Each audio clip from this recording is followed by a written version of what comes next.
গীবত করলে ক্ষতি কি? তিনটা ক্ষতি। এক, তার দোয়া কখনো কবুল হবে না আল্লাহর দরবারে। কোন ব্যক্তি যদি অতিমাত্রায় গীবত করে তার দোয়া আল্লাহর দরবারে কবুল হবে না। দুই নম্বর হচ্ছে নেক আমল তার কবুল হবে না। দোয়া তো কবুল হবে না, নেক আমল কবুল হবে না। তিন নম্বর, তার থেকে আমল কাট হয়ে যাবে।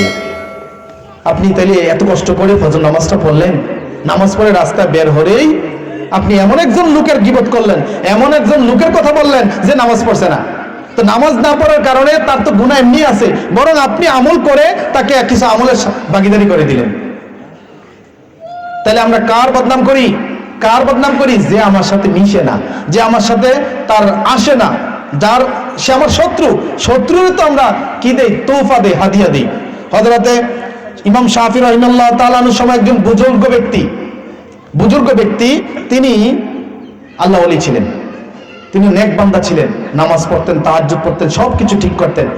তার একজন গীবতকারী ব্যক্তি ছিল, তার সবসময় গীবত করে সমাজে ব্যস্ত, এই লোকটা এমন, এই সেই। তো এই কথাগুলো যখন বলতো তখন একজন লোক এসে বলতে লাগলো যে আল্লাহর বান্দা, হে আল্লাহর প্রিয়, আল্লাহর ওলি, আপনাকে এমন একটা লোক গালমন্দ করে, আপনার দোষ ত্রুটি সমাজে বলে বেড়ায়। তাই নাকি? হ্যাঁ। ঠিক আছে। সন্ধ্যার পরে ওই আল্লাহর ওলি তিনি কতগুলো ফল ফ্রুট নিয়ে তার বাড়িতে হাজির। ওই লোক দেখে অবাক যে সারাদিন আমি তার বদনাম করি, তার প্রশংসার পরিবর্তে মানুষের কাছে তার দোষ ত্রুটি ঘটাই, অথচ সে আমাকে আজকে হাদিয়া নিয়ে আসলো। এসে বললেন যে ভাই, তুমি যে হাদিয়া আমাকে গতকাল দিয়েছ, এই হাদিয়ার সমপরিমাণ হাদিয়া তোমার কাছে না আনার কারণে আমি দুঃখিত, বরং কিছু একটা হাদিয়া আমার কাছ থেকে নাও। লোকটা অবাক হয়ে গেল, কি হাদিয়া আমি পাঠিয়েছি? কালকে তুমি আমার দুষ্টুটি আলোচনা করেছ, সমপরিমাণ দুষ্টুটি আলোচনা করে নেক তোমার কাছে আমি পৌঁছাতে পারলাম না, কিছু হাদিয়া আমার কাছ থেকে নাও। কি কঠিন কথা, কি মারাত্মক কথা। তাহলে আমি আপনি কতটুকু সময় ব্যয় করছি বলেন গীবতের মধ্যে? তাহলে আমি যে আমল করছি, আমল তো কেটে যাচ্ছে, তাহলে আখিরাতে থাকবে কিভাবে? দক্ষিণ শ্যামপুর গ্রামের কবরবাসীর মাগফিরাতের উদ্দেশ্যে তৃতীয়তম বার্ষিক সুন্নি মহা সম্মেলনের আজকের মাহফিলের সম্মানিত সভাপতি জনাব মোহাম্মদ সিরাজুল ইসলাম ভূঁইয়া, আজকে মাহফিলের প্রধান অতিথি, প্রধান মেহমান, প্রধান বক্তা, বিশেষ বক্তা, আমন্ত্রিত অতিথিবৃন্দ এবং দক্ষিণ শ্যামপুর আওতাধীন সম্মানিতা মা ও বোনেরা, পর্দার আড়ালের মা ও বোনেরা, মহান আল্লাহ রাব্বুল আলমিনের দরবারে লাখো কোটি শুকরিয়া যে আল্লাহ রাব্বুল আলমিন কবরবাসীদের মাগফিরাতের উদ্দেশ্যে দক্ষিণ শ্যামপুর যুব সমাজ আজকের একটি বেহেশতের বাগান আয়োজন করেছেন। আমরা আল্লাহ রাব্বুল আলমিনের দরবারে শুকরগুজার করছি, সবাই বলি আলহামদুলিল্লাহ। আমরা আশাবাদী, আমরা আল্লাহ রাব্বুল আলমিনের কাছে আশা করছি আজকের মাহফিলের সওয়াব রেসানি, আজকের মাহফিলের যত আমল হবে আল্লাহ রাব্বুল আলমিন যেন এই এলাকার সকল মুর্দাদেরকে আল্লাহ তাআলা নাজাতের ব্যবস্থা করে। আমরা বলি আমিন। প্রিয় মুসলমান ভাইয়েরা, যারা এদিক সেদিক ঘোরাফেরা করছেন, মাগরিব নামাজে বাদ একটি মূল্যবান সময়, গুরুত্বপূর্ণ সময়। আমার আলোচনা খুব কম সময়ে, সংক্ষিপ্ত সময়ে বিষয়ভিত্তিক একটি আলোচনা আমি আপনাদের সামনে উপস্থাপন করার চেষ্টা করব। এই আলোচনা থেকে আমি, আপনি, আমরা সবাই যেন কিছুটা হলেও জানতে পারি এবং বাস্তব জীবনে আমল করতে পারি। আল্লাহ রাব্বুল আলামিন আমাদের তৌফিক দান করুক, আমরা বলি আমিন। আজকের আলোচনা ওই ভাইদের জন্য, আজকের আলোচনাদের জন্য যাদের অফুরন্ত সময়, যাদের অনেক সময়, অঢেল সময় পড়ে আছে, যারা কর্মজীবনে ব্যস্ত নয়, যারা কর্মিক নয়, যারা অবসর জীবন যাপন করেন, দিন রাত সময় নষ্ট করেন, ওই সমস্ত ভাইদের জন্য আজকের আমার আর সংক্ষিপ্ত আলোচনা। আশা করি মাদের জন্য, বোনদের জন্য আলোচনাটুকু আখিরাতের পাতে হবে, আখিরাতের কল্যাণ হবে, জান্নাতের ধার কাছে এবং সহজ হবে। জাহান্নাম থেকে বাঁচার, পাপ থেকে বাঁচার, গুনাহ থেকে বাঁচার একটা উপায় হয়তো আল্লাহ রাব্বুল আলামিন আমাকে আপনাকে করতেও পারেন। প্রিয় মুসলমান ভাইয়েরা, বোনেরা, আপনারা যারা পর্দার আড়ালে মা বোনেরা আছেন, আপনাদের দৃষ্টি আকর্ষণ করছি, যদি আপনারা পারিবারিক কাজে এখন ব্যস্ত আছেন, তারপরেও আশা করি এই কথাগুলো, কোরআন হাদিসের এই চুম্বক চুম্বক কথাগুলো আপনাদের একটু কাজে আসবে। সেই জন্য মনোযোগ সহকারে আমার আলোচনাটুকু শোনার আমি আরজ করছি, আকুল আবেদন করছি। আর যুবক ভাইয়েরা যারা ঘোরাফেরা করছো, বৃদ্ধ বাবারা যারা আপনারা এদিক সেদিক ঘোরাফেরা বাড়িতে সময় নষ্ট করছেন, আশা করি অনতি বিলম্বে আপনারা মাহফিলে এসে উপস্থিত হয়ে আজকের মাহফিলকে প্রাণবন্ত করবেন এবং আখিরাতের কিছু পাথেয় সংগ্রহ করবেন। সম্মানিত দিনী ভাইয়েরা, এই পৃথিবীতে আল্লাহ রাব্বুল আলামিন আমাকে আপনাকে প্রেরণ করেছেন শুধুমাত্র একটা উদ্দেশ্য।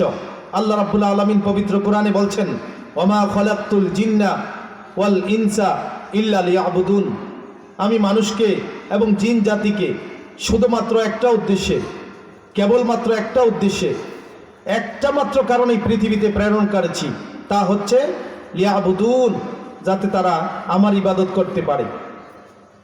এই পৃথিবীটা কোনো খামখেয়ালির জায়গা নয়, এই পৃথিবীটা কোনো রং তামাশার জায়গা নয়, এই পৃথিবীটা কোনো সময় অপচয় করার মতো আল্লাহ রাব্বুল আলামিন পৃথিবীতে প্রেরণ করেননি।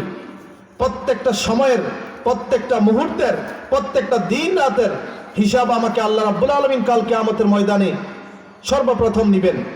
তুমি তোমার সময় কোথায় ব্যয় করেছ, সময় কোথায় ব্যয় করেছ তার হিসাব দাও আজকে। কাল কিয়ামতে আল্লাহ আপনাকে আমাকে প্রশ্ন করবেন। সেই জন্য আমরা যারা রং তামাশার মধ্যে দুনিয়াতে মত্ত আছি, যারা সময় অপচয় করছি, পৃথিবী রাব্বুল আলামিন আমাকে আপনাকে, আল্লাহ বলছেন, ওমা খলাকতুল জিন্না ওয়াল ইনসা ইল্লা লিয়াবুদুন। আমি মানুষকে এবং জিন জাতিকে শুধুমাত্র আমার ইবাদত করার জন্য সৃষ্টি করেছি।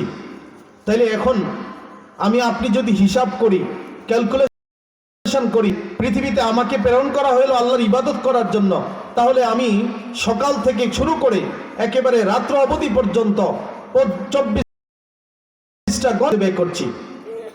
প্রশ্ন হতে পারে যে আমি যদি শুধুমাত্র আল্লাহর ইবাদত করি, তাহলে আমার ব্যবসা কোথায় যাবে, আমার বাণিজ্য কোথায় যাবে, আমার কর্মজীবন, আমার চাকরি নকরি কি হবে? আমরা ইতিহাস পড়ে জেনেছি, হাদিস পড়ে জেনেছি, অনেক নবীদেরকে আল্লাহ রাব্বুল আলামিন সাম্রাজ্য দিয়েছেন। ইউসুফ আলাইহিস সালাম, সুলাইমান আলাইহিস সালাম, এদেরকে আল্লাহ পাক রাজত্ব দিয়েছেন, কিন্তু রাজত্ব চালিয়েছেন, আল্লাহর ইবাদতও করেছেন। তার মানে আল্লাহর ইবাদতের পাশাপাশি রাজত্বটাও তার পুরোটাই আল্লাহ পাকের ইবাদতের মধ্যে গ্রহণযোগ্য হয়ে গিয়েছে। তার মানে আমি আমার সারা আল্লাহর রাস্তায় ব্যয় করব, তাহলে কি আমি আমার খাওয়া দাওয়া করবো না? তাহলে কি আমি আমার বিশ্রাম করব না? আমি আমার টাকা ইনকাম করে সংসার চালাবো না? হ্যাঁ, চলবে। তবে সব যদি আল্লাহ রাব্বুল আলামিনের রাহে হয়, সব যদি আল্লাহ পাকের, আল্লাহর হাবিব যেভাবে শিক্ষা দিয়েছেন, আল্লাহ হাবিব যেভাবে যে রাস্তা দেখিয়েছেন তার রাস্তায় যদি আমরা করি, তাহলে আমার এটাও ইবাদতের অংশ হয়ে যাবে। তাহলে আল্লাহ রাব্বুল আলামিন যে বলেছেন, ওমা খলাকতুল জিন্না ওয়াল ইনসা ইল্লা লিয়াবুদুন, শুধু ইবাদতের জন্য পাঠিয়েছি, তাহলে আমার সব কাজ ইবাদতের মধ্যে অন্তর্ভুক্ত হয়ে যাবে। আমার এখন প্রয়োজন হয়েছে প্রস্রাব পায়খানার, আল্লাহ রাব্বুল আলামিনের হাবিব আমাকে শিক্ষা দিয়েছেন, তুমি বাম পাবে প্রবেশ করো আর দোয়া পড়ো, হাজত শেষ করে বের হয়ে ডান পায়ে বের হয়ে যাও, দোয়া পড়ো। তাহলে আল্লাহ হাবিব সাল্লাল্লাহু আলাইহি ওয়াসাল্লাম বলছেন, এই যে সময়টুকু আমরা ব্যয় করলাম ব্যক্তিগত প্রয়োজনে, কিন্তু আল্লাহর হাবিব বলছেন এইটাও আমার ইবাদতের অংশ হয়ে যাবে। আমি ঘুমাতে গেলাম, আল্লাহ রাসূল সাল্লাল্লাহু আলাইহি ওয়াসাল্লাম আমাকে শিক্ষা দিয়েছেন ঘুমাতে হবে কি, ডান কাত হয়ে দোয়া পড়ে আল্লাহর রাহে ঘুমিয়ে যেতে হবে, ঘুম থেকে উঠে দোয়া পড়তে হবে। এই ঘুম যতটুকু সময় আমার কাটলো, 6, 7, 8 ঘন্টা, তাহলে এটা আল্লাহ পাকের ইবাদতে কাটিয়ে গেল। কারণ আমার খবর আছে, আমার খেয়াল আছে, আমি যদি সঠিক সময় না ঘুমাতে পারি, তাহলে সকালে ইবাদত করতে আমি সময় খুঁজে পাবো না, আমার ক্লান্ত চলে আসবে, শরীর নষ্ট হয়ে যাবে, আমি আর এনার্জি পাবো না, আমি আল্লাহ পাকের ইবাদত করতে শক্তি পাবো না। তাহলে আমার খেয়াল আছে যে আমাকে রাত্রে ঘুমাতে হবে, তাহলে ঘুমটাও আমার জন্য ইবাদত হয়ে গেল। আমার খাওয়ার প্রয়োজন, আমি মনে করলাম আমার খাইলে আমার এনার্জি হবে, শরীরে শক্তি হবে, আল্লাহর ইবাদত করব, আল্লাহর হুকুম মানবো, তাহলে আমার খাওয়াটাও ইবাদতের মধ্যে হয়ে যাবে। তাহলে আমি আপনি পুরো 24টা ঘন্টা আল্লাহ পাকের ইবাদতে কাটিয়ে দিতে পারি। শুধুমাত্র ক্যালকুলেশনের প্রয়োজন, একটু মাত্র হিসাবের প্রয়োজন। আমার হিসাব নিতে আমি আল্লাহর রাস্তায় নেমে যাব, কিন্তু এই সময়টুকু তো আল্লাহ রাব্বুল আলামিন তাকে দেননি। তাই তুমি কোন আশায় যুবক বসে আছো? ও মা, তুমি কোন আশায় বসে আছো ঘরের মধ্যে? আজ নামাজ পড়ছো না, রোজা রাখছো না, পর্দা করছো না, তাহলে তুমি কোন আশায় বসে আছো? তুমি শেষ জীবনে করবে, এই হিসাবটুকু তোমার নাও থাকতে পারে। এই জন্য আল্লাহ রাব্বুল আলামিন বলছেন, ওয়ামা খালাকতুল জিন্না ওয়াল ইনসা ইল্লা লিয়াবুদুন, আমি মানুষকে পৃথিবীতে প্রেরণ করেছি আমার ইবাদত করার জন্য। ইবাদত ক্যালকুলেশনটা আপনার বুঝ হওয়ার পর থেকে, বালেগ হওয়ার পর থেকে আপনার উপর ন্যস্ত হয়ে গিয়েছে। এই বালেগ হওয়ার পর থেকে ইসলামী নিয়ম কানুন আইন অনুশাসনগুলো আপনাকে মানতে হবে। এটা বিধান, নিয়ম, এটা রাসূল সাল্লাল্লাহু আলাইহি ওয়াসাল্লামের বিধান।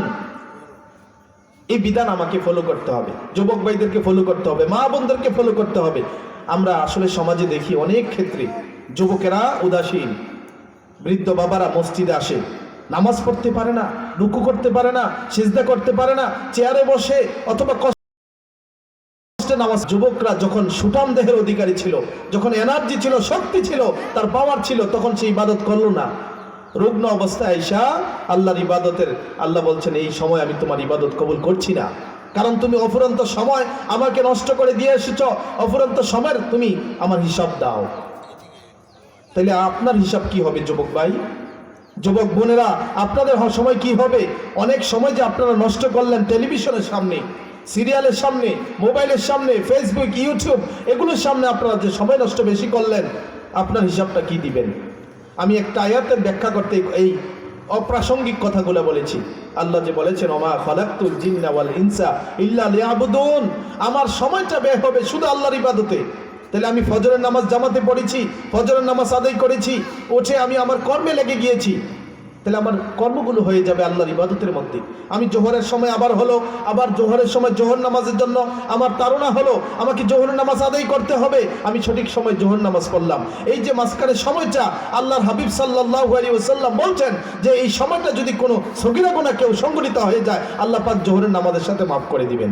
সুবহানাল্লাহ। আমি কেন সময়টা আমি হিসাব ক্যালকুলেশনটা সঠিক করছি না?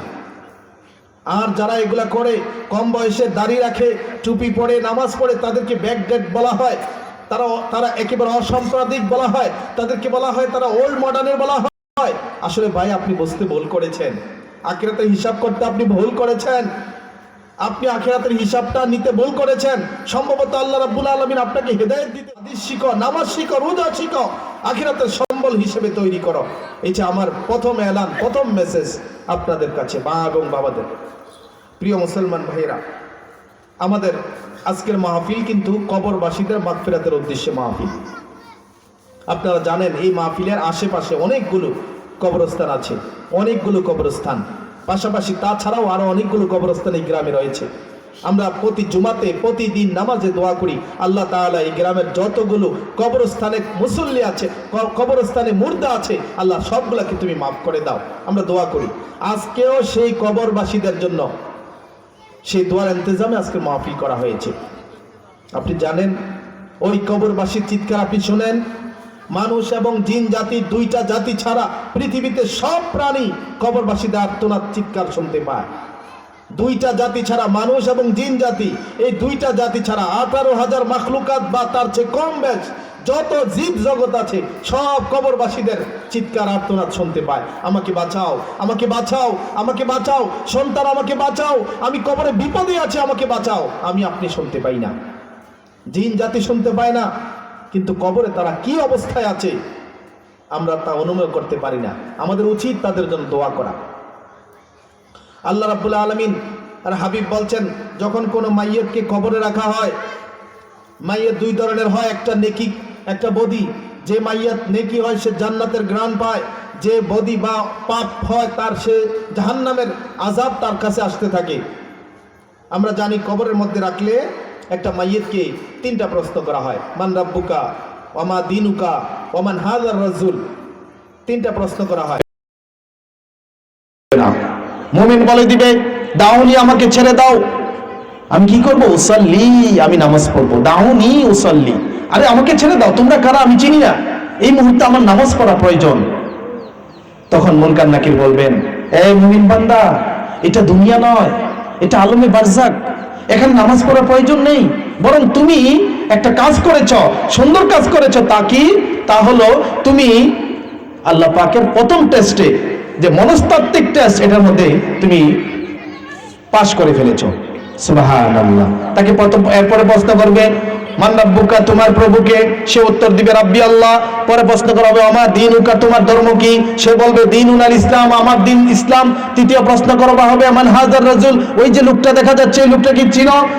যদি মুমিন হয় সে বলবে হাজা মুহাম্মাদুর রাসূলুল্লাহ সাল্লাল্লাহু আলাইহি ওয়াসাল্লাম, হ্যাঁ আমি ওনাকে চিনি, ওনার কথা আমি দুনিয়াতে শুনেছি, ইমানদের মুখে শুনেছি, নবীদের মুখে শুনেছি, রাসূলদের মুখে শুনেছি, ওলিয়া আউলিয়াদের মুখে শুনেছি, ওয়াজ মাহফিলে শুনেছি।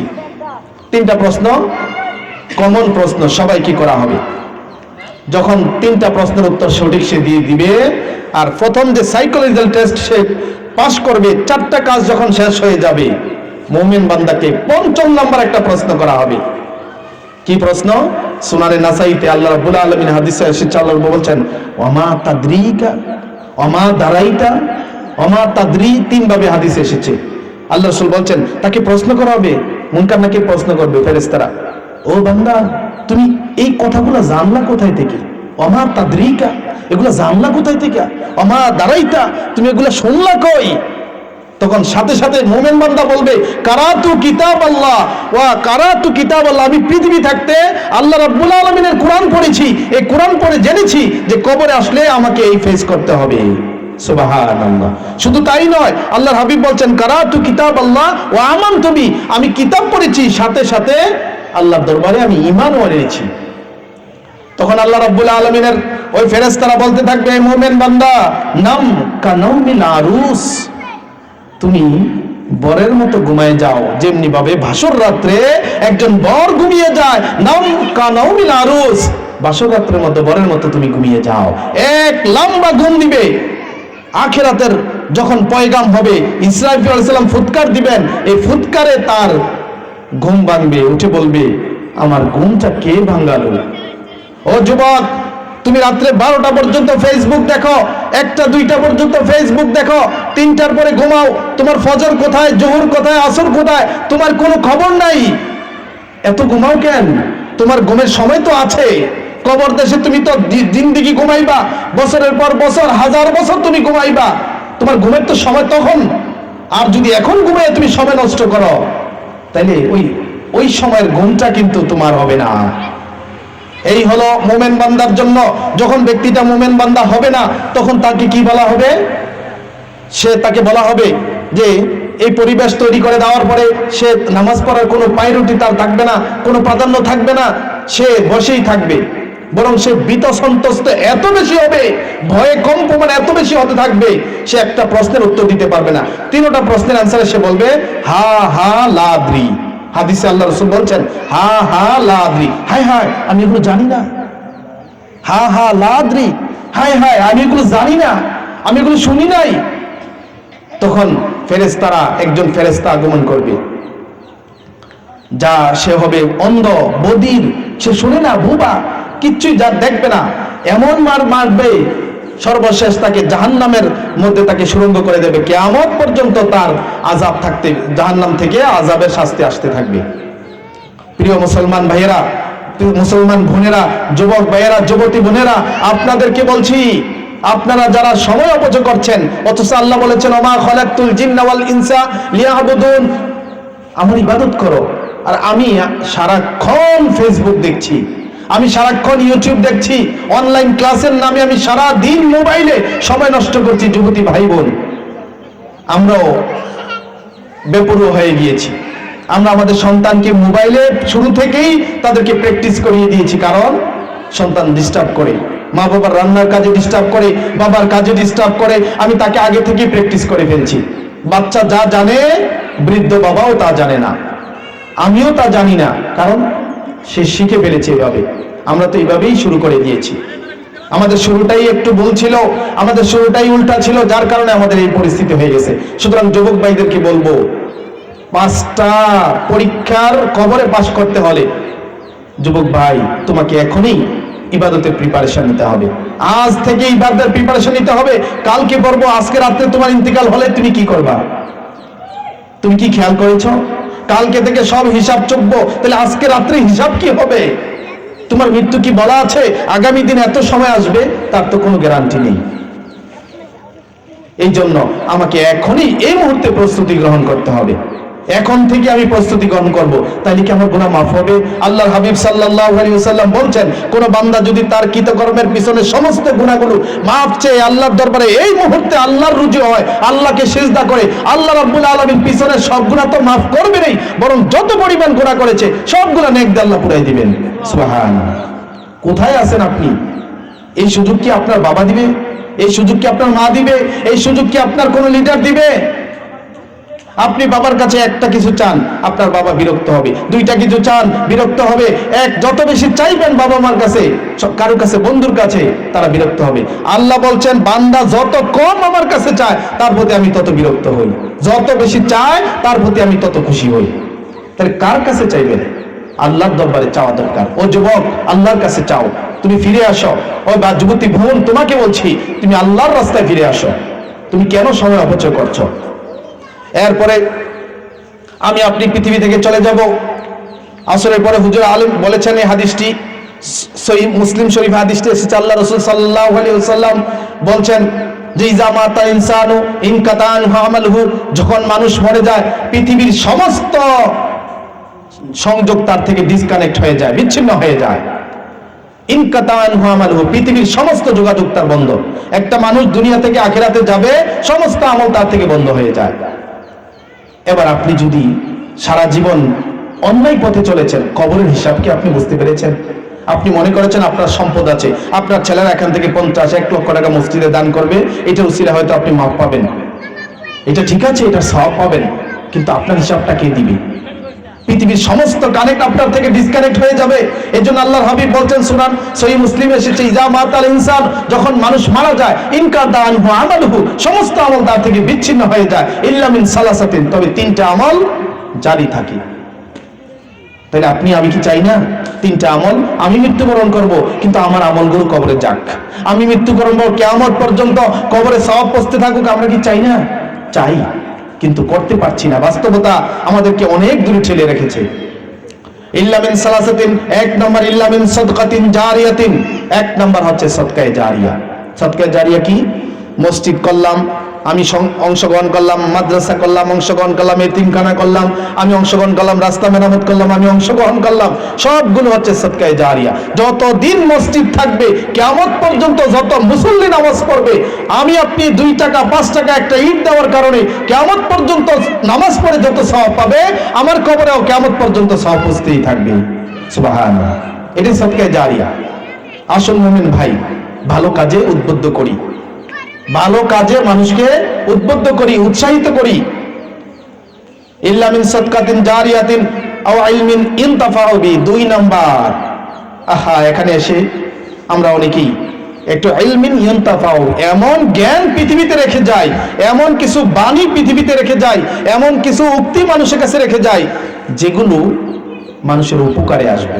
ওয়াজ মাহফিল, আলোচনা, ভালো কথা। একটা লোক সারা জীবন চুরি করত, আমি তাকে আনলাম, আদর স্নেহ দিলাম এবং বললাম, ভাই চুরি করা যাবে না, এটা মহাপাপ, কাল কিয়ামতে এই চুরির হিসাব দিতে হবে।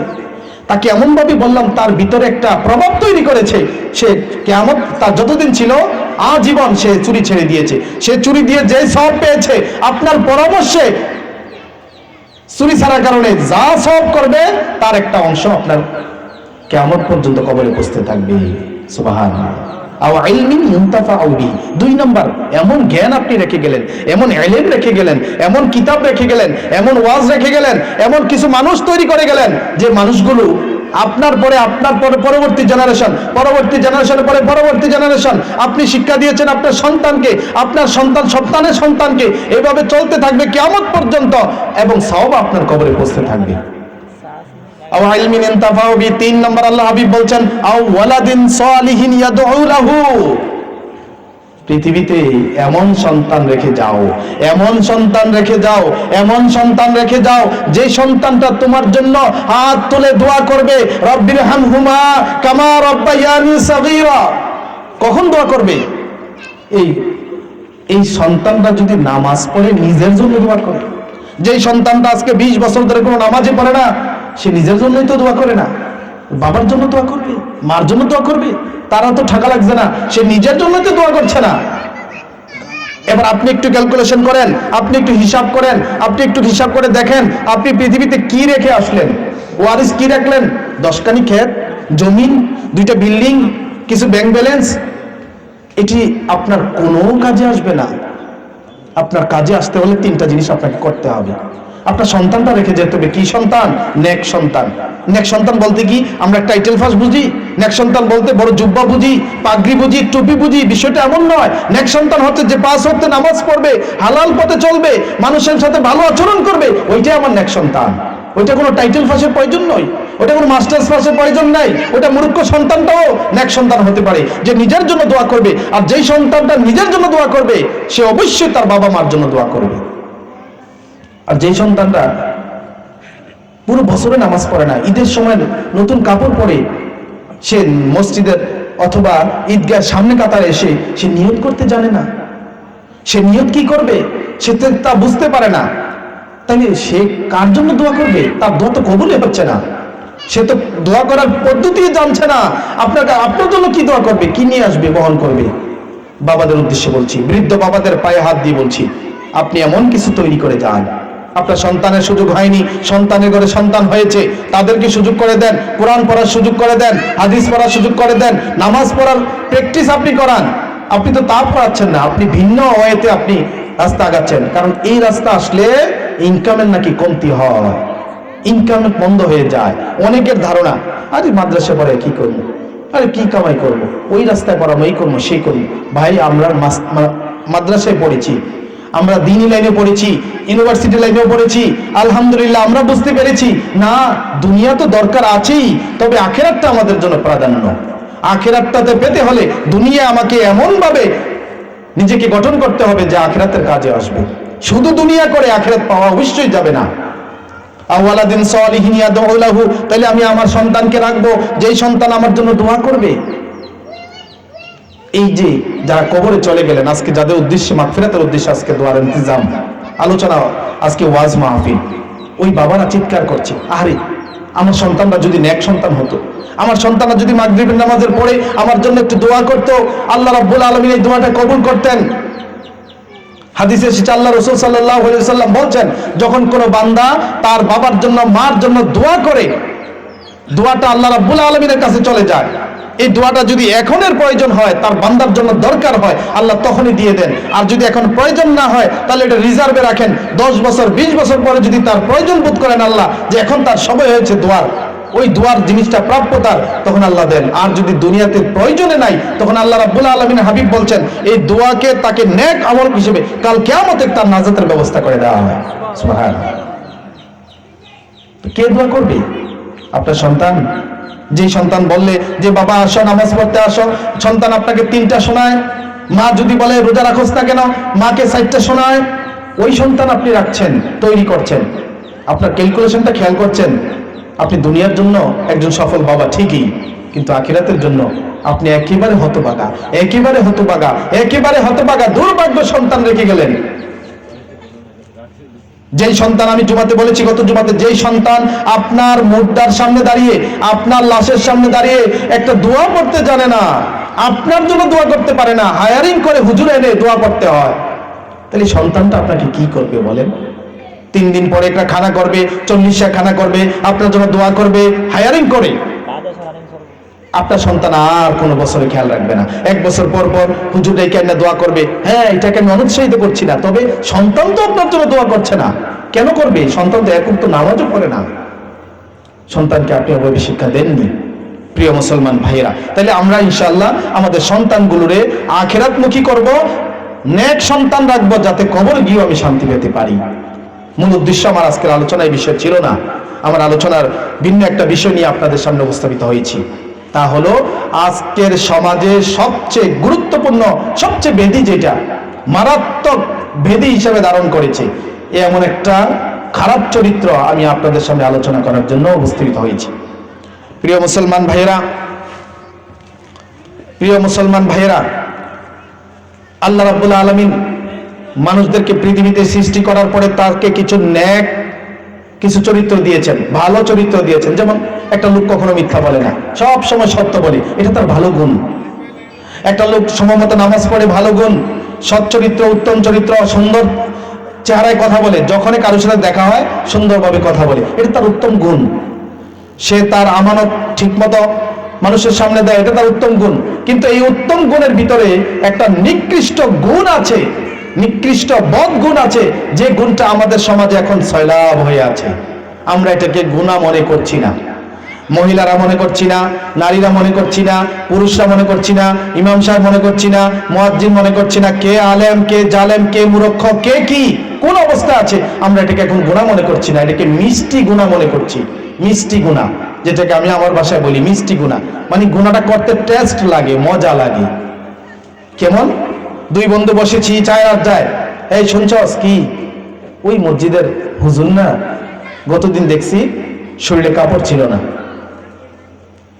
এই কথাটা যদি মসজিদের ইমাম শুনে কষ্ট পাবে কি পাবে না? পাবে। এটা তো আপনি তার সাথে কি করলেন জানেন? মিষ্টি একটা গুনাহ করলেন। বলতে কিন্তু মজাই লাগছে। তোমরা শুনছ গত রাত্রে ফরিদার মা যেই ঘটনাটা না ঘটাইলো, এই যে বলছি, বলতে আমার কাছে মজা লাগছে, কিন্তু আপনার যে কি হচ্ছে হাদিসে আমি আপনাদের সাথে এখন বলবো। এটাকে আমরা আরবি ভাষায় গীবত বলা হয়। গীবত, যেটা সবচেয়ে ভাইরাস আকারে আমাদের মধ্যে তা প্রভাবিত হয়েছে। সমাজ, নারী, পুরুষ, ঘর, পরিবার, সবার কাছে এই জিনিসটা এখন আছে। এটাকে আমরা একেবারে গুরুত্ব দিচ্ছি না। আল্লাহ রাব্বুল আলামিন সূরা হুমাযাতে বলছেন, ওয়াইলুল লিকুল্লি হুমাযাতিল লুমাযা, ধ্বংস ওই সমস্ত লোকদের জন্য যারা সামনে এবং পিছনে মানুষের দোষ ত্রুটি বিচ্যুতি আলোচনা করে। আল্লাহ বলছেন ওয়াইলুন, তাদের জন্য ধ্বংস। অথবা হাদিসে এসেছে ওয়াইলুন একটা দুজকের অংশের নাম, ওই দুজকের মধ্যে সে নিক্ষিপ্ত হবে। ওয়াইলুল লিকুল্লি হুমাযাতিল লুমাযা, যারা সামনে এবং পিছনে মানুষের পরনিন্দা করে, পরচর্চা করে, তাদের জন্য ধ্বংস। এরপর আল্লাহর হাবিব সাল্লাল্লাহু আলাইহি সাল্লাম সূরা হুজরাতে আল্লাহ রাব্বুল আলামিন বলছেন, ইজতানিবু কাসীরাম মিনাজ জন্নি, তোমরা মানুষের প্রতি ধারণা প্রসূত কোনো কথা বলা থেকে নিজেকে কন্ট্রোল করো। ইজতানিবু, তোমরা বেঁচে থাকো, কাসীরাম মিনাজ জন্নি, মানুষদেরকে বেশি ধারণা করাছে। আর মনে হয় সে আসছে নাকি, আসলে কিন্তু সে আসছে। মনে হয় তে ফজর নামাজ পড়ছে না, আসলে কিন্তু সে ফজর নামাজ পড়ছে। আমি ধারণা করছি। আপনি কি বুঝছেন না এটি কি হচ্ছে? আল্লাহ রাব্বুল আলামিন বলছেন, ইন্না বাদা জন্নি ইসমুন, নিশ্চয় কিছু কিছু ধারণা আছে, এগুলো গুনাহ, এগুলো পাপ। এই জন্য আল্লাহ পাক বলছেন, ইন জাআকুম ফাসিকুন বিনাবাইন, যখন কোনো ফাসিক ব্যক্তি তোমার কাছে সংবাদ প্রচার করতে নিয়ে আসে, ফাতাবায়্যানু, তোমরা তার যাচাই বাছাই করে দেখবা। একজনের কথা শুনছো, শুনেই আরেকটা তুমি আরেক জায়গায় লাগাই দিলা, এই ঘর থেকে ওই ঘর নিয়ে গেলা, এই পুরুষ থেকে ওই পুরুষ, এই নারী থেকে ওই নারী, তোমরা যেভাবে আদান প্রদান করলা, তোমাদের যে মারাত্মক গুনাহটা হলো হাদিসের ভাষায়, তুমি তো তার টেরে পাওনি। আমি যুবক ভাইদেরকে বলবো, যুবক নয় বৃদ্ধ বাবারা যারা চায়ের স্টেলে সময় নষ্ট করেন, যারা চায়ের আড্ডার মধ্যে থাকেন, যেই সমস্ত নারীরা 3 জন 4 জন একত্র হলে যে আলাপগুলো চলে, আপনাদেরকে বলছি, আপনাদের আখিরাতের পথ সহজ করতে বলছি। আপনি হজ করেছেন, আপনি যাকাত দিচ্ছেন বছরের পর বছর, আপনি বড় বড় দান করছেন, কিন্তু কাল কিয়ামতে গিয়ে দেখবেন আপনার সব ফাঁকা। কে বলছে? আল্লাহর হাবিব সাল্লাল্লাহু আলাইহি সাল্লাম বলছেন, আপনার সব শূন্য। কই গেল এই আমল, কই গেল হজ, কই যাকাত, কই রোজা, কই নামাজ, কোথায় গেল? আপনি টের পাননি। কেন টের পাননি? ওই যে মিষ্টি একটা পাপ করছেন। আপনি যখন যেখানে বসেছেন, বন্ধুর আড্ডায় বসেছেন, মা বোনেরা 3 জন একত্র হয়েছেন, আলাপ চলে হলো, কি শুরু হয়ে গেল? একজনের কথা আলাপ শুরু হয়ে গেল। এইটার নাম গীবাত, এইটার নাম গীবাত।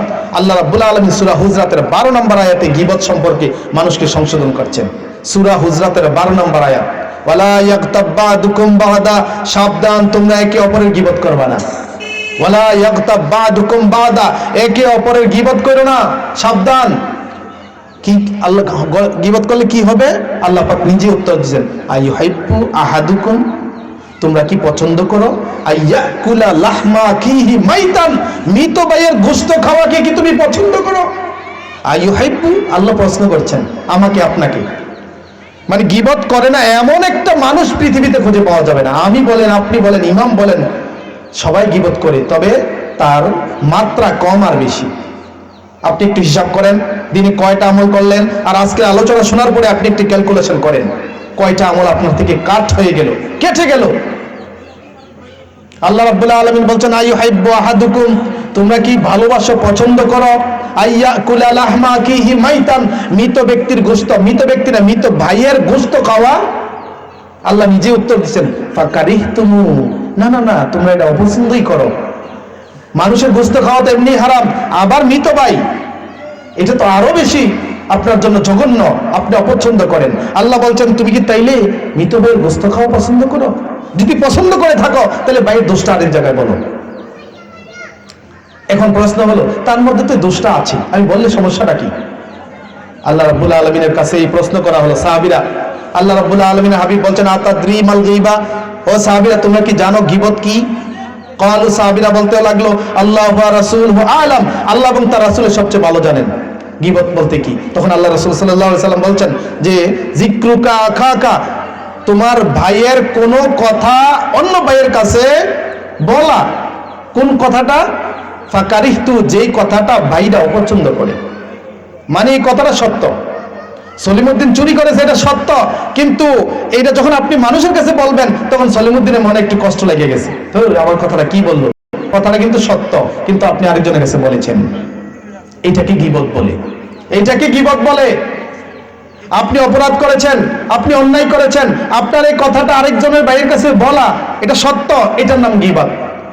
আমরা এখন যা বলছি সব গীবত, সব গীবত। মেম্বার মেম্বারের বিরুদ্ধে, চেয়ারম্যান চেয়ারম্যানের বিরুদ্ধে, মুসল্লি মুসল্লির বিরুদ্ধে, ইমাম ইমামের বিরুদ্ধে, ইমাম মুসল্লির বিরুদ্ধে, মুয়াজ্জিন ইমামের বিরুদ্ধে, এই যে আমরা লেগে আছি সবগুলো গীবতের অংশ। আপনি একটু হিসাব করে আজকে দেখবেন হাদিস থেকে যে কথাগুলো আমি বলছি, যে তাইলে গীবত যে আমরা কত পরিমাণ দিনে করছি তার হিসাব কিন্তু নাই, কিন্তু আমলের হিসাব কিন্তু আছে। কয়েক তো নামাজ পড়ছি এটা হিসাব আছে, কয়টা সত্য কথা বলেছি এটা হিসাব আছে, কতটুকু হালাল খাইছি এটা হিসাব আছে, কিন্তু পাপ কাজের কোনো হিসাব ক্যালকুলেশন আমার কাছে নাই। এর মধ্যে ভয়ঙ্কর আকার ধারণ করেছে, তার নাম গীবত। আল্লাহ হাবিব সাল্লাল্লাহু আলাইহি ওয়াসাল্লাম আবু হুরায়রা রাদিয়াল্লাহু থেকে হাদিসটি বর্ণিত, তিরমিজি শরীফে হাদিসটি এসেছে। আল্লাহ রাসূল সাল্লাল্লাহু আলাইহি সাল্লামের কাছে আয়েশা রাদিয়াল্লাহু আনহা, রাসূলুল্লাহ সাল্লাল্লাহু আলাইহি ওয়াসাল্লামের স্ত্রী, তিনি বসা। এই সময় আল্লাহ রাসূলের আরেকজন স্ত্রী সাফিয়া, তিনি একটু খাটো ছিলেন, বেটে, একটু বেটে ছিলেন, একটু কালো বর্ণের বেটে ছিলেন।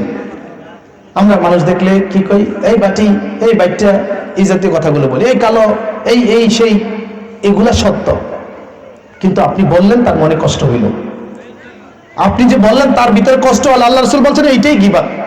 আপনি কার কাছে বলছেন তার মনে কানে শুনেছেন, সে কষ্ট পেয়েছে, এটাই গীবত। সাফিয়া রাদিয়াল্লাহু তাআলা আনহু যখন আল্লাহ রাসূল সাল্লাল্লাহু আলাইহি ওয়াসাল্লামের কাছে কথা বললেন, আয়েশা রাদিয়াল্লাহু আনহা রাসূল সাল্লাল্লাহু আলাইহি ওয়াসাল্লামের স্ত্রী, তিনি পাশে বসা ছিলেন। তিনি যখন চলে গেলেন সাফিয়া রাদিয়াল্লাহু আনহা, তখন রাসূল সাল্লাল্লাহু আলাইহি ওয়াসাল্লাম বললেন, আয়েশা রাদিয়াল্লাহু বলতে লাগলেন রাসূল সাল্লাল্লাহু আলাইহি ওয়াসাল্লাম, ইয়া রাসূলুল্লাহ, সাফিয়ার এই দুই তিনটা দোষ আছে, সাফিয়ার এই দুই তিনটা দোষ আছে। তখন আল্লাহ রাসূল সাল্লাল্লাহু আলাইহি ওয়াসাল্লাম তার চেহারা রাগান্বিত হয়ে গেল। তখন তিনি কি বললেন, ইয়া আয়েশা, ও আয়েশা, লাকাদ কুনতে কালিমাতান, তুমি এমন একটা বাক্য উচ্চারণ করেছ, এমন একটা কথা তুমি বলেছ, লাউ উযিশাত বিমাইল বাহরে, যদি নদীর মধ্যে, সাগরের মধ্যে তোমার কথাটাকে আমি নিক্ষেপ করে দিতাম, তাহলে পুরো সাগর রক্তাক্ত হয়ে তোমার কথাটা দুর্গন্ধ ছড়ে যেত।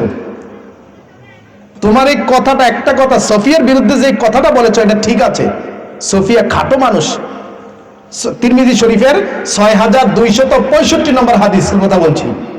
তিরমিজি শরীফে আল্লাহ রাসূল বলছেন যে সাফিয়ার কথা উত্তর আল্লাহ রাসূল বলছেন, ইয়া আয়েশাতু লাউ কুল ইন কুলতে কালিমাতান, তুমি এমন একটা কথা বলেছ, যদি এটা সাগরে নিক্ষেপ করা হতো তাহলে সাগর দুর্গন্ধময় হয়ে যেত, তোমার কথাটা এত বিষাক্ত ছিল। এটা সত্য কথা ছিল। সাফিয়া খাটো, বেটে, তার একটা দোষ আছে, এই কথাটা স্বামীর কাছে বলছে, এক স্ত্রী স্বামীর কাছে বলছে। তাহলে আপনার স্ত্রী মায়ের বিরুদ্ধে কি বলে? কোন স্ত্রী কি মার বিরুদ্ধে স্বামীর কাছে অভিযোগ করে? একটা সন্তান খুঁজে পাওয়া যাবে? করে না। একটা স্ত্রী খুঁজে পাওয়া যাবে? করে না। একটা স্ত্রী খুঁজে পাওয়া যাবে মার বিরুদ্ধে অভিযোগ করে না। শুধু অভিযোগ নয়, সত্যটা নয়, মিথ্যাটাও বানিয়ে তৈরি করে, সংসার ঝামেলা তৈরি করে। এটাকে গীবত বলে না। যেটা মিথ্যা বলে এটাকে গীবত বলে না, এটাকে আরবিতে বুহতান বলে, মিথ্যা অপবাদ। মিথ্যা অপবাদের অপরাধ তার চেয়ে আরো ভয়াবহ। কাল কিয়ামতের দিন আল্লাহ রাব্বুল আলামিন বলছেন, জাহান্নামীরা যেখানে নিক্ষিপ্ত হবে তার মধ্য থেকে পুজ রক্ত যেই সাগর বয়ে যাবে, সাগরের মাঝখানে এই মিথ্যা অপবাদকারীদেরকে কিয়ামত পর্যন্ত আল্লাহ রাব্বুল আলামিন রেখে দিবেন, ওই সে এগুলোর মধ্যে হাবুডুবু খেতে থাকবে। এটা মিথ্যা অপবাদের কথা। আর আমাদের এখন সমাজ, ছেলের সাথে মার মিল নেই, মেয়ের সাথে বাবার মিল নেই, স্বামীর সাথে স্ত্রীর মিল নেই, অথবা স্বামী স্ত্রী মিল আছে, মার সাথে শ্বশুর শাশুড়ির সাথে মিল নেই, তাহলে অভিযোগটা কি? স্ত্রীর অভিযোগ হলো তার শাশুড়ি খারাপ, শাশুড়ির অভিযোগ হলো শ্বশুরের কাছে তার বউটা খারাপ, তার ছেলেটা খারাপ। এই যে অভিযোগগুলো চলে যাচ্ছে সবগুলো আপনার গীবতের অন্তর্ভুক্ত। এটা আবু হুরায়রা রাদিয়াল্লাহু তাআলা থেকে হাদিসটি সুনানে নাসাই থেকে আপনাদের শোনাচ্ছি। এরপরে আয়েশা রাদিয়াল্লাহু তাআলা আনহা যে কথাটা বললেন সাফিয়াকে, তাহলে এই কথাটা যদি দুর্গন্ধ এত কঠিন হতে পারে, তাহলে আমি আপনি ফজর থেকে ছ পর্যন্ত কতটা কথা মানুষের সত্য কথাটা আরেকজনের কাছে লাগাইছি। এই যে দুইজন ইমাম একসাথে বসলাম, দুইজন একজনের বললাম শুনছেন কি কুমিল্লা থেকে যে হুজুর আসতেছে, আর ওনার তো এই সমস্যা, কোথায় নাকি, আমিও তো শুনছি এই সমস্যা, এই তো শুরু হয়ে গেল। হ্যাঁ, ওনার কাছে এই সমস্যাটা আছে, কিন্তু এটা তো গীবত হলো, এটা উনি শুনলে কষ্ট পাবে, এটার নামে গীবত। আমরা এটা করছি মিষ্টি মনে করছি, মজা লাগছে, কারণ আমার তো সময় নষ্ট, আমার অপচয় হচ্ছে, আমি তো যে বসে আছি আমার দিন যাচ্ছে না, আমার সময় নষ্ট, মানে সময় আমি কাজ করে সময় টাইম পাস করতে পারছি না, আমি চলে গেছি চায়ের আড্ডা, ওখানে বসে দুইজনের লুক পাইছি, সময়টা কাটে না ভাই, আসি তোমাদের সাথে একটু গল্প আড্ডা করলাম। গল্পটা কি? ওই উত্তর পাড়ার ওই জনের কথা, দক্ষিণ পাড়ার ওই মহিলার কথা, পুরুষের কথা, শুরু হয়ে গেল। আপনি তো টাইম পাস করছেন না, আপনি আখিরাতের রাস্তাকে কঠিন করে ফেলেছেন, আপনার নেকামল কাজ করছেন কাজ। আল্লাহর হাবিব সাল্লাল্লাহু আলাইহি ওয়াসাল্লাম বলছেন, কোন ব্যক্তি যদি কোনো ব্যক্তির গীবত করে, পরনিন্দা করে, যতক্ষণ পরনিন্দা করবে ততক্ষণ তার থেকে নেক আমল উঠে উঠে ওই যার গীবত করা হচ্ছে তার আমল নামায় বসে যাচ্ছে। কাল কিয়ামতের দিন ওই যার গীবত করেছেন সে অপরাধী হলেও যার গীবত করেছেন সে আপনার থেকে নেক আমলগুলো কেড়ে কেড়ে নিয়ে যাবে। এটা আল্লাহর ফয়সালা, এটা আল্লাহ রাব্বুল আলামিনের ফয়সালা, এটা হাদিসের, আল্লাহ রাসূল সাল্লাল্লাহু আলাইহি ওয়াসাল্লাম বলেছেন হাদিসে। এরপরে দেখেন গীবত করলে ক্ষতি কি? তিনটা ক্ষতি। এক, তার দোয়া কখনো কবুল হবে না আল্লাহর দরবারে। কোন ব্যক্তি যদি অতিমাত্রায় গীবত করে তার দোয়া আল্লাহর দরবারে কবুল হবে না। দুই নম্বর হচ্ছে নেক আমল তার কবুল হবে না, দোয়া তো কবুল হবে না, নেক আমল কবুল হবে না। তিন নম্বর, তার থেকে আমল কাট হয়ে যাবে। আপনি তাইলে এত কষ্ট করে ফজর নামাজটা পড়লেন, নামাজ পড়ে রাস্তায় বের হলেই আপনি এমন একজন লোকের গীবত করলেন, এমন একজন লোকের কথা বললেন যে নামাজ পড়ছে না। তো নামাজ না পড়ার কারণে তার তো গুনাহ এমনি আছে, বরং আপনি আমল করে তাকে কিছু আমলের ভাগীদারি করে দিলেন। তাহলে আমরা কার বদনাম করি? কার বদনাম করি? যে আমার সাথে মিশে না, যে আমার সাথে তার আসে না, যার সে আমার শত্রু। শত্রুরে তো আমরা কি দেই? তোহফা দেই, হাদিয়া দেই। হযরতে ইমাম শাফি রাহিমাহুল্লাহ তাআলা এর সময় একজন বুজুর্গ ব্যক্তি, তিনি আল্লাহ ওলি ছিলেন, তিনি নেক বান্দা ছিলেন, নামাজ পড়তেন, তাহাজ্জুদ পড়তেন, সবকিছু ঠিক করতেন। তার একজন গীবতকারী ব্যক্তি ছিল, তার সবসময় গীবত করে সমাজে ব্যস্ত, এই লোকটা এমন, এই সেই। তো এই কথাগুলো যখন বলতো তখন একজন লোক এসে বলতে লাগলো যে আল্লাহর বান্দা, হে আল্লাহর প্রিয়, আল্লাহর ওলি, আপনাকে এমন একটা লোক গালমন্দ করে, আপনার দোষ ত্রুটি সমাজে বলে বেড়ায়। তাই নাকি? হ্যাঁ। ঠিক আছে। সন্ধ্যার পরে ওই আল্লাহর ওলি তিনি কতগুলো ফল ফ্রুট নিয়ে তার বাড়িতে হাজির। ওই লোক দেখে অবাক যে সারাদিন আমি তার বদনাম করি, তার প্রশংসার পরিবর্তে মানুষের কাছে তার দোষ ত্রুটি ঘটাই, অথচ সে আমাকে আজকে হাদিয়া নিয়ে আসলো। এসে বললেন যে ভাই, তুমি যে হাদিয়া আমাকে গতকাল দিয়েছ, এই হাদিয়ার সমপরিমাণ হাদিয়া তোমার কাছে না আনার কারণে আমি দুঃখিত, বরং কিছু একটা হাদিয়া আমার কাছ থেকে নাও। লোকটা অবাক হয়ে গেল, কি হাদিয়া আমি পাঠিয়েছি? কালকে তুমি আমার দুষ্টুটি আলোচনা করেছ, সমপরিমাণ দুষ্টুটি আলোচনা করে নেক তোমার কাছে আমি পৌঁছাতে পারলাম না, কিছু হাদিয়া আমার কাছ থেকে নাও। কি কঠিন কথা, কি মারাত্মক কথা। তাহলে আমি আপনি কতটুকু সময় ব্যয় করছি বলেন গীবতের মধ্যে? তাহলে আমি যে আমল করছি, আমল তো কেটে যাচ্ছে। তাহলে আখিরাতে থাকবে কিভাবে? আখিরাতে এগুলো আর সুযোগ পাওয়া যাবে না। এরপরে হাসান ইবনে মালিক রাদিয়াল্লাহু তাআলা থেকে একটা হাদিস এসেছে, সুনানে আবু দাউদ শরীফে হাদিসটি আল্লাহ রাসূল সাল্লাল্লাহু আলাইহি ওয়াসাল্লাম বলছেন যে যখন তিনি মেরাজে গেলেন, গিয়ে দেখলেন জাহান্নাম যখন ভ্রমণ করছেন, তিনি দেখলেন জাহান্নামে কিছু লোক, তাদেরকে তামার বড় বড় নখ করে দেওয়া হয়েছে, তামার নখ, বিশাল বিশাল তামার নখ দ্বারা সে তার চেহারা মানে আশ্রাচ্ছে, তার বুকের মাংস আশ্রিয়ে আশ্রিয়ে টেনে টেনে সে খেয়ে ফেলছে। কত ভয়ঙ্কর! নিজের চেহারা, নিজের শরীর থেকে গোশত খোলে খোলে তামার সেই নখ দ্বারা আশ্রিয়ে সে সাথে সাথে গিলে ফেলছে, আবার সাথে সাথে তৈরি হচ্ছে, আবার এভাবে সে কষ্ট পাচ্ছে। আল্লাহ রাসূল সাল্লাল্লাহু আলাইহি সাল্লাম হযরত জিবরাইল আলাইহিস সালামকে বললেন, ভাই জিবরাইল, এই ঘটনাটা কি, আসলে কি কারণ? তারা ঘুরে ঘুরে মানুষের গীবত করত, পরনিন্দা করত। সমাজে তাদের কাজই ছিল মানুষের গীবত করা, পরনিন্দা করা। তাহলে আমাদের সমাজে কিছু লোক আছে না ভাই, একটা চায়ের বিনিময়ে অথবা কিছুক্ষণ সময়ের বিনিময়ে একজনের দোষ ত্রুটি আরেকজনের কাছে বলা। শুধু দোষ বলে না ভাই, শুধু সত্যটা বলে না, মিথ্যাটাও রটায়। সত্যটাও তো বলে না, মিথ্যাটাও রটায়। মিথ্যা তো আর কঠিন পাপ, এটা হচ্ছে মিথ্যা অপবাদ, যেটাকে আরবিতে বহতান বলা হয়। তাই আমরা কত ভয়ঙ্কর একটা পাপের মধ্যে একেবারে সহজভাবে নিমজ্জিত, কিছুই মনে করি না আমি আপনি। এবার শোনেন, আমি তো গীবত করি না, আমি গীবত শুনিয়ে না, আমার কি পাপ হবে? সমান পাপ। গীবত যে করবে আর যারা শুনবে, যারা প্রশ্রয় দিবে, একই রকম পাপ, একই রকম নেকামল কেটে যাবে, একই আল্লাহর দরবারে আপনার ইবাদত কবুল হবে না। প্রিয় মুসলমান, তাই আমি কি আপনাকে বুঝাইতে পারছি? বাবা মা যারা চায়ের বসে আড্ডায় বসেন, আপনাকে আমি ডিসকারেজ করছি না, অনুৎসাহিত করছি না চায়ের আড্ডায় বসতে। হ্যাঁ, আপনি বসতে পারেন, রিল্যাক্স আপনার প্রয়োজন আছে, তবে আপনি গীবত থেকে নিজেকে কন্ট্রোল রাখতে হবে, নিজেকে কন্ট্রোল করতে হবে, গীবত থেকে নিজেকে বাঁচাতে হবে। মা বোনদের বলছি, মায়েরা, অধিকাংশ মাদের ইবাদত দেখবেন আপনারা গিয়া, ফজর নামাজের সময় পরে কখন, জোহরের সময় পরে কখন, আসরের সময় পরে কখন। কারণ কি জানেন? তাদের কাছে ইবাদত মজা লাগে না। কেন মজা লাগে না? রুকু সেজদা সমানে, দুই সেজদা সমানে, মাঝখানে বসার টাইম নেই, কারণ রান্না বসিয়ে আসছে, জোহরের সময় আসর, আসরের সময় দুই সেজদা সমানে। তার কাছে ইবাদতের কোনো মজা নাই। কেন মজা নাই জানেন? আমাদের সমাজে অধিকাংশ মানুষেরাই, অধিকাংশ মহিলারাই অধিকাংশ টাইম তারা গীবতে লিপ্ত। কেউ শাশুড়ির বদনাম, শাশুড়ি বউয়ের বদনাম, কেউ এই জাল ওই জালের বদনাম, কেউ স্বামীর বদনাম, এই যে লেগেই আছে সারাক্ষণ। তার জন্য তাদের মধ্যে ইবাদতের কোনো মজা নাই, স্বাদ নাই। আর তারা যত নেক আমল করছে, যত দোয়া করছে, কোনোটাই কবুল হচ্ছে না আল্লাহ রাসূল সাল্লাল্লাহু আলাইহি সাল্লামের হাদিস অনুসারে। প্রিয় মুসলমান, তাহলে আমি আপনাদের বলবো, মুমিন ভাইয়েরা, আমরা গীবত থেকে ইনশাআল্লাহ বেঁচে থাকবো, গীবত থেকে বেঁচে থাকবো, নিজেকে যতটুকু সম্ভব নিজেকে কন্ট্রোল রাখবো। আল্লাহ রাব্বুল আলামিন যেন যা আমল করি তা কবুল করে, এমন একটা প্রস্তুতি আমরা গ্রহণ করবো ইনশাআল্লাহ তাআলা। ইশারা আজানের সময় হয়ে গেছে, আমি আমার আলোচনা দীর্ঘায়িত না করে এখানেই ক্ষমা চেয়ে নিচ্ছি আপনাদের কাছে। আমার কথায় যদি কারো কোনো বিন্দু মাত্র কষ্ট লাগে, পায়ে হাত দিয়ে জোর করে আপনাদের কাছে ক্ষমা চাই। আল্লাহ রাব্বুল আলামিন আমাকে, আপনাকে, আমাদের সবাইকে কবুল করুক দ্বীনের জন্য, আমাদের সন্তানগুলোকে আল্লাহ দ্বীনের জন্য কবুল করুক। আমরা বলি আমিন। ওয়া আখিরু দাওয়ানা আনিল হামদুলিল্লাহি রাব্বিল আলামিন। আসসালামু আলাইকুম।